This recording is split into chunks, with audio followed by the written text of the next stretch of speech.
इमरान खान साहब का घर बनीगाला वाला सुबह खबर आती है कि जनाब उनको फरोख्त किया जा रहा है या उसको नीलामी उसकी हो रही है और फिर हर तरफ शोर मच जाता है। सलमान अकरम राजा साहब भी एक ट्वीट कर देते हैं इसके बारे में, वो ये कहते हैं जी मुझे इसके बारे में भी पता नहीं था लेकिन अभी ये खबर आई है तो इसके ऊपर फिर हम देखेंगे। लेकिन ऐसा हुआ कुछ नहीं, बल्कि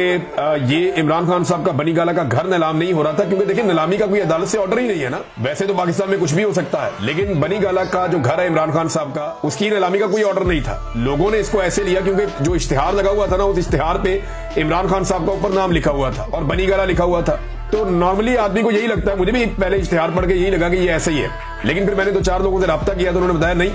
ये प्रॉपर्टी मलिक रियाज की और फराह खान की है। यानी कुछ प्रॉपर्टी जो है वो मलिक रियाज के बेटे अली रियाज के नाम पे थी और कुछ जो है वो फराह खान की प्रॉपर्टी थी जो बुशरा बीबी की दोस्त है। फराह खान बहुत सारे हवालों से कंट्रोवर्शियल है, पंजाब में ट्रांसफर पोस्टिंग के हवाले से भी इनका नाम आता रहा है और कुछ करप्शन के हवाले से भी इनका नाम आता रहा है, लेकिन अभी तक इनके खिलाफ कोई ऐसी चीज पकड़ी नहीं गई और ये काबू भी नहीं आई।